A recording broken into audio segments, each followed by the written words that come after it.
স্বাগত খেলাযোগে আপনাদের সাথে আছি আমি Faim Rahman. BPL A back to back শিরোপা এবার নিজ শহরের মানুষের সাথে এই অর্জন ভাগাভাগি করল ফরচুন বরিশাল। তবে বরিশালে ট্রফি উদযাপন করতে গিয়ে বিড়ম্বনায় পড়েছেন তামিম রিয়াদরা। দর্শকদের উপচে পড়া ভিড়ে মঞ্চে উঠতেই হিমশিম অবস্থায় পড়েন। ক্ষণিকের জন্য ভক্তদের ভালোবাসা পরিণত হয় বিষাদে।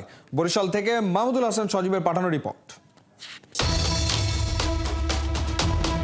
শহরে এসেছে চ্যাম্পিয়ন দল। বিপিএলে ব্যাক টু ব্যাক শিরোপা জয়ী ফরচুন বরিশাল। তাদের বরণে বাসের দুই পাশে ভিড় করেছে হাজার হাজার সমর্থক। ভক্তদের কাছ থেকে তো এমন ভালোবাসাই চাইবেন ক্রিকেটাররা, কিন্তু সেটা যদি হয় মাত্রাতিরিক্ত তখন তা পরিণত হয় বিষাদে।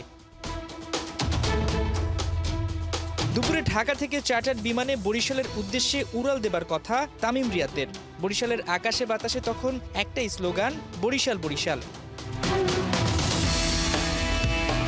দুপুর নাগাদ বরিশাল এয়ারপোর্টে চ্যাম্পিয়নরা এলেই শুরু হয় বাঁধ ভাঙা উল্লাস। তামিম রিয়াদ মুর্শিদের বরণ করে নেয় বরিশালবাসী। চ্যাম্পিয়নদের নিয়ে যাওয়া হয় ফরচুন বরিশালের মালিকের একটি ফ্যাক্টরিতে।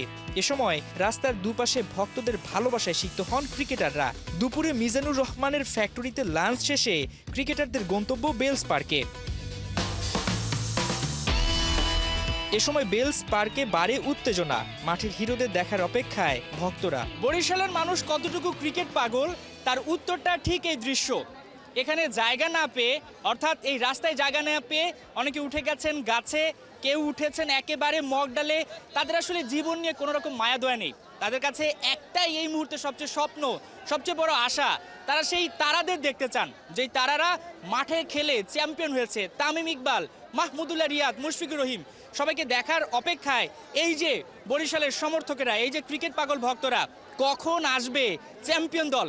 মঞ্চ প্রস্তুত, বরণ করে নিতে লাখ লাখ জনতার ঢল, আর তাতেই বাধে বিপত্তি। মানুষের ভিড়ে মঞ্চের আগেই আটকে যায় বরিশালের বাস। তারাদের কাছ থেকে দেখতে সমর্থকদের সে কি পাগলামি। আর এমন জটলায় বেশ বেগ পেয়ে প্রায় ৪৫ মিনিট পর মঞ্চে উঠেন ক্রিকেটাররা। তবে খুব বেশি সময় মঞ্চে থাকতে পারেননি তারা। ভক্তদের মধ্যে উত্তেজনা ছড়ালে দ্রুত মঞ্চ ছাড়েন ক্রিকেটাররা, আর তাতে অনেক পরিকল্পনা হয় মাটি। তড়িঘড়ি করে বাসে উঠে এয়ারপোর্টের দিকে চলে যায় ফরচুন বরিশাল। মাহমুদুল হাসান সজীব, ৭১, বরিশাল।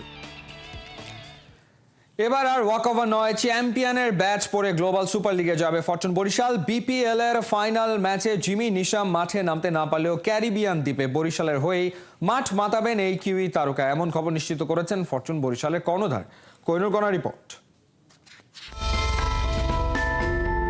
কোনো একটা দল চ্যাম্পিয়ন হবে, তারপর এমন পোজে ছবি তোলা হবে। কাতার বিশ্বকাপের পর স্পোর্টস ওয়ার্ল্ডে এর চেয়ে অবধারিত আপাতত আর কিছুই নেই।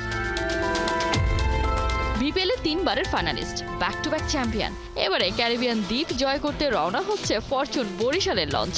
তামিমের নেতৃত্বে সদ্য ট্রফি জেতা দলটার মিশন গ্লোবাল সুপার লিগের সিজন 2। গেল আসরে বিপিএল এর চ্যাম্পিয়ন হয়েও জিএসএল এর ডেবিউ হওয়ার সুযোগকে না বলে দিয়েছিল বরিশাল। আর খালি মাঠে বল পেয়ে চ্যাম্পিয়ন হয়ে বীরের বেশে দেশে ফিরেছিল নুরুল হাসান সোহানের দল রংপুর রাইডার্স। এবার আর কোনো ওয়াকওভার নয়। চ্যাম্পিয়ন্স লিগের আদলে গড়া ৫ দেশের ৫টি টি-20 দলের অংশগ্রহণে হতে যাওয়া টুর্নামেন্টে বাংলাদেশের প্রতিনিধিত্ব করবে তামিমের ফরচুন বরিশাল। প্রায় ৯,০০০ কিলোমিটার পাড়ি দিয়ে মিরপুরে ঝড় তুলতে এসেছিলেন জিমি নিশাম। ফাইনালে কিনা তাকে রাখা হয় বেঞ্চে বসিয়ে। বরিশাল চ্যাম্পিয়ন না হলে পোস্টমর্টেম টেবিলে জায়গা করে নিত টিম ম্যানেজমেন্টের এমন স্ট্র্যাটেজি। সেই নিশামকে বরিশালের জার্সিতে না দেখে যারা হয়েছিলেন হতাশ, এবারে তাদের জন্যই থাকছে গুড নিউজ। ঢাকায় অপূর্ণ রেখে যাওয়া স্বপ্নটা এবার পূরণ হতে চলেছে ক্যারিবিয়ান দ্বীপে। বরিশালের জার্সিতে মাঠ কাঁপাতে থাকছেন এই কিউই অলরাউন্ডার। শুধু তাই নয়, Kyle Mayers, Dawid Malan, James Fuller আর লোকাল হিরোরা তো থাকছেনই। জিএসএল নিয়ে আমাদের কথা হয়েছে। গতকালকে আমি মায়ার্সের সাথে কথা বলেছি, মালানের সাথে কথা বলেছি, দেন জিমির সাথে কথা বলেছি। সবাই দেয়ার এগ্রি টু প্লে দেয়ার।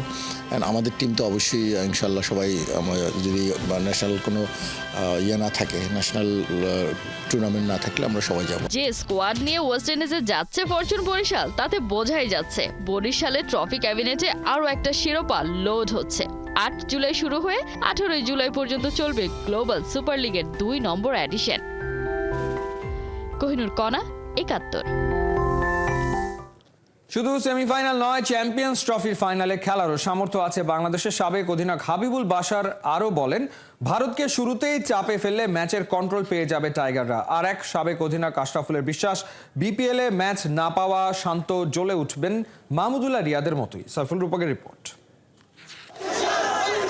সাম্প্রতিক সময়ে নেট দুনিয়ায় সবচেয়ে ভাইরাল ডায়ালগ, চাচা স্টেডিয়াম এত সাজানো কেন?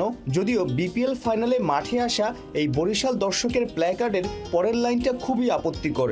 জাতীয় দলের কাপ্তান বরিশালের জার্সিতে লম্বা সময় গরম করেছেন সাইড বেঞ্চ, তাতেই মজা নেয়ার রসদ মিলেছে হেটার্সদের। ম্যাচের বাইরে ট্রলের শিকার।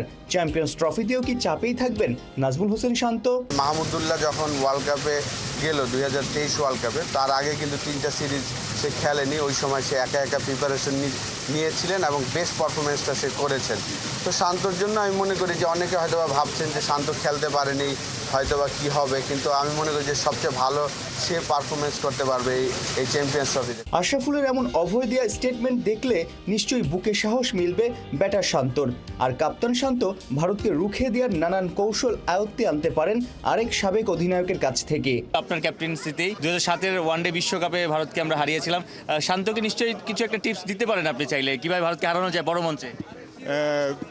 প্রথম থেকে চাপে ফেলা।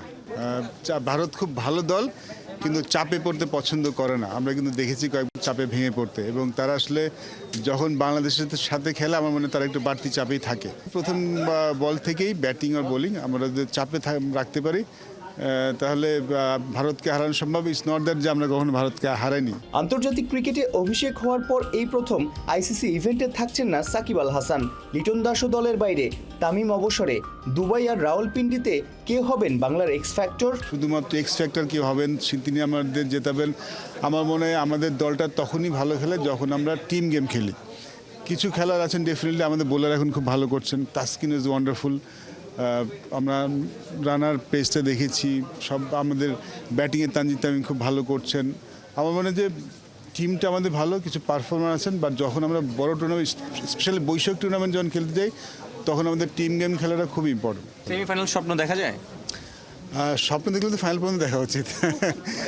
দেখুন, বৈশ্বিক টুর্নামেন্টে কিন্তু আমাদের রেকর্ড খুব একটা ভালো নয়। ওয়ার্ল্ড কাপে আমাদের রেকর্ড খুব একটা ভালো নয়, কিন্তু চ্যাম্পিয়ন্স ট্রফিতে আমাদের রেকর্ড কিন্তু ভালো। আমরা কিন্তু এর আগে চ্যাম্পিয়ন্স ট্রফিতে সেমিফাইনাল খেলেছি, তার মানে এবারও যে পারবো না তা না। ভাবছেন বাংলার আসছে অ্যাসাইনমেন্ট নিয়ে? কোন প্রোগ্রামে নিজেদের ভাবনা জানালেন বাশার আর আশরাফুল? সাবেক ওপেনার জাভেদ ওমরের আমন্ত্রণে রবিবার একই মঞ্চে সব তারকারা। সমাজে পিছিয়ে পড়া নানা মানুষ এবং উঠতি ক্রিকেটারদের সহায়তা করতেই জাভেদের foundation Javed Omar initiative. Former টিমমেটকে শুভকামনা জানিয়েছেন বর্তমান বিসিবি প্রধান ফারুক আহমেদও। সাইফুল রূপক, 71। ক্যারিয়ারের শেষ বেলাতেও দুরন্ত ফর্মে মাহমুদুল্লাহ রিয়াদ। বিপিএলে ফরচুন বরিশালের হয়ে জিতেছেন শিরোপা। একটা মিশন শেষ, এবার আর একটা মিশনের চোখ সাইলেন্ট কিলারের। চ্যাম্পিয়ন্স ট্রফিতে বাংলাদেশ দলের হয়ে দুটি ছড়ানোর লক্ষ্য। রহমান পিয়ারের রিপোর্ট। 40-এও চালসে নন মাহমুদুল্লাহ, এখনো দলকে দিয়ে যান নির্ভরতা। বিপিএল ক্রিকেটে ফের লিখেছেন সাফল্য গাঁথা। ফরচুন বরিশালের শিরোপা জয়ে রেখেছেন গুরুত্বপূর্ণ অবদান। অদম্য মনোবলে ঘুচিয়ে দিয়েছেন তরুণদের সাথে বয়সের ব্যবধান। বিপিএলে 8 ইনিংসে 206 রান করেন মাহমুদুল্লাহ। ফিনিশিং রোলে এখনো নজর টানা। চ্যাম্পিয়ন্স ট্রফিতে তাই সাইলেন্ট কিলারকে নিয়ে বেড়েছে প্রত্যাশা। বিপিএলে ব্যাট করেছেন 143 স্ট্রাইক রেটে, 10টা ছক্কা রয়েছে নামের পাশে। চ্যাম্পিয়ন্স ট্রফিতে বাংলাদেশ খেলবে এ গ্রুপে। শক্তিশালী 3 প্রতিপক্ষ ভারত, নিউজিল্যান্ড আর পাকিস্তানের বিপক্ষে লড়াই জমিয়ে তুলতে পারবে। চ্যাম্পিয়ন্স ট্রফিতেও রিয়াদের ওপর নির্ভর করবে টাইগাররা। গত 1 বছরে বাংলাদেশের হয়ে ওডিআইয়ে তিনিই সবার সেরা। 9 ইনিংসে করেছেন মোট 337 রান, গড় 48.17। ওডিআইয়ের শেষ 4 ম্যাচেই 50। রিয়াদ ধারাবাহিকতা ধরে রাখতে পারবেন কি? আফগানিস্তানের বিপক্ষে 94, ওয়েস্ট ইন্ডিজ সফরে টানা 3টা 50। আইসিসি ইভেন্টে ভালো করার খ্যাতি রয়েছে রিয়াদের। 2023 বিশ্বকাপে সমালোচকদের মুখ বন্ধ করে বাংলাদেশের হয়ে করেছিলেন সর্বোচ্চ 358 রান।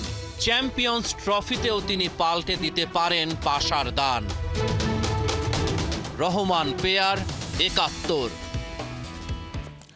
হামজা চৌধুরীকে প্রথমবার দলে ডেকে এশিয়ান কাপ বাছাইয়ের জন্য ঐতিহাসিক দল ঘোষণা করেছে বাফুফে। হাভিয়ার কাবরেরার 38 সদস্যের প্রাথমিক স্কোয়াডে নতুন চমক ইতালি প্রবাসী ফুটবলার ফাহমেদুল ইসলাম। 25 মার্চ ভারতের বিপক্ষে ম্যাচের আগে ঘোষণা করা হবে চূড়ান্ত দল। অর্ণব বাপির রিপোর্ট। বদলায় ক্যালেন্ডারের পাতা, তবে বিশেষ কিছুদিন থেকে যায় স্মৃতির মণিকোঠায়। চাইলে ক্যালেন্ডারের পাতায় দাগ কেটে রাখতে পারেন। বাংলার ফুটবল প্রেমীদের দীর্ঘদিনের চাওয়া হয়েছে পূর্ণ। জাতীয় ফুটবল দলের প্রাথমিক স্কোয়াডে হামজা চৌধুরী। আগামী 25 মার্চ ভারতের বিপক্ষে ম্যাচ দিয়ে এশিয়ান কাপ বাছাই পর্বে শুরু হচ্ছে লাল সবুজদের মিশন। হাভিয়ার কাবরেরার 38 সদস্যের প্রাথমিক স্কোয়াডে আরও একটা নতুন চমক, ইতালি প্রবাসী ফুটবলার ফাহমেদুল ইসলাম।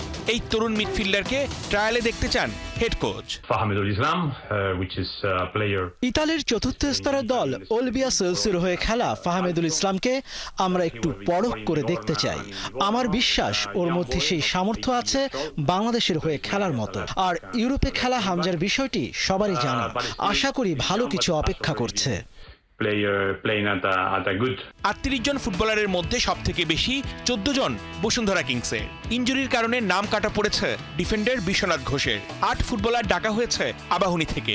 6 ফুটবলার আছেন মোহামেডানের। কাবরেরার প্রাথমিক দলের গোলকিপার 5 জন। ফেডারেশন কাপ এবং প্রিমিয়ার লিগের পারফরমেন্সের ওপর ভিত্তি করে এই দল ঘোষণা করা হয়েছে। বিপিএল এর প্রথম লেগে কোনো ম্যাচ না খেলা জামাল ভুঁইয়াও রয়েছেন দলে। এই 38 জন ফুটবলারের মধ্যে 36 জনই ফেডারেশন কাপ এবং লিগে নিয়মিত খেলেছে। ওদের পারফরমেন্সের জন্য প্রাথমিক দলে ডাক পেয়েছে। সৌদিতে ক্যাম্প শুরুর আগেই চূড়ান্ত দল ঘোষণা করব। 28 ফেব্রুয়ারি শুরু হবে জাতীয় দলের ক্যাম্প, আর মার্চের 5 তারিখ কন্ডিশনিং ক্যাম্প করতে সৌদি আরব যাবে ফুটবলাররা। অর্ণব বাপি, 71। সাফ জয়ীদের বাদ দিয়ে 12 জন ফুটবলারের সঙ্গে চুক্তি নবায়ন করলো বাফুফে। খেলাযোগের হাতে এসছে সেই লিস্ট। আফেইদা, রিপা, স্বপ্না ছাড়া সেখানে আছেন সুরভি, প্রীতি, ইয়ারজানের মতো উদীয়মানরা। সাবিনারা অনুশীলনে যোগ না দিলে আগামী সপ্তাহে কমপক্ষে আরও 10 ফুটবলারকে যুক্ত করা হবে কন্ট্রাক্টে। কোন দিকে যাচ্ছে সাবিনাদের ভবিষ্যৎ, বিস্তারিত মেহেদী নাইমের রিপোর্টে। 6 ফেব্রুয়ারি বৃহস্পতিবার তদন্ত প্রতিবেদন জমা দিয়ে সবাই চলে যাবার পর রাত 11টার দিকে বাফুফে ভবনে আসেন প্রেসিডেন্ট তাবিত আওয়াল। মেয়েদের সঙ্গে করেন মধ্যরাত পর্যন্ত 1-to-1 বৈঠক। সেখানে তিনি মেয়েদের বলেন, আমি সভাপতি হয়ে আপনাদের কাছে সরি বলছি। আপনারা অনুশীলনে আসেন, আমি নিজে মাঠে এসে আপনাদের অনুশীলন দেখব, উৎসাহ দিব। কোচের সঙ্গে আমার কথা হয়েছে, সে আপনাদের মেনে নিবে। তবুও আপনারা অনুশীলনে আসুন। খোদ প্রেসিডেন্ট সরি বলার 2 দিন পেরিয়ে গেলেও সাবিনারা অনুশীলনে আসেননি। ধৃষ্টতা নাকি বেদনায় নীলকণ্ঠ? কোন কারণে ইস্পাত কঠিন হলো মেয়েদের মন? পেশাদার দুনিয়ায় বাফুফেও এখন অনেক পেশাদার। সংযুক্ত আরব আমিরাতের সঙ্গে ম্যাচ দুয়ারে করা নাড়ছে। তাই তো সাবজয়ী মেয়েদের বাদ দিয়েই 12 জন ফুটবলারের সঙ্গে চুক্তি করেছে বাফুফে। খেলাযোগ খুঁজে বের করেছে সেই লিস্ট। আফিদা, রিপা, স্বপ্না ছাড়া সেখানে আছেন সুরভি, প্রীতি, ইয়ারজানের মতো উদীয়মানরা। 15 জানুয়ারি থেকে পারিশ্রমিক পাবার হিসাব ধরা হয়েছে। সাবিনারা তারপরও যোগ না দিলে আগামী সপ্তাহ কমপক্ষে 10-এর অধিক ফুটবলারকে যুক্ত করা হবে কন্ট্রাক্টে। তবে সাবজয়ী ফুটবলারদের সঙ্গে চুক্তি নবায়নের পথ একদমই বন্ধ হয়ে যায়নি। তারা যখন থেকে অনুশীলন করবে, সব মেনে রাজি হবে, তখনও আবারও খুলে যাবে তাদের দরজা। তবে বেশি দেরি করলে সেটা হবার সম্ভাবনা ক্ষীণ হতে থাকবে। মধ্যপ্রাচ্যের আবহাওয়া গরম। শনিবার থেকে কোচ দিনের আলোতে অনুশীলন করিয়ে বুঝিয়ে দিয়েছেন তিনি সিনিয়র 18 জন ছাড়াই স্কোয়াড গুছিয়ে ফেলেছেন। সাবিনাদের ছাড়াই সংযুক্ত আরব আমিরাত যাবার প্রস্তুতি নিচ্ছে বাফুফে। জীবন কারো জন্য থেমে থাকে না। The show must go on. Mehedi Naim, 71। এই ছিল এই মুহূর্তের খেলাযোগে সরাসরি সংবাদ অনুষ্ঠান দেখতে চোখ রাখুন 71-এর ফেসবুক পেজ এবং সাবস্ক্রাইব করুন 71-এর ইউটিউব চ্যানেল। 71-এর সাথেই থাকুন।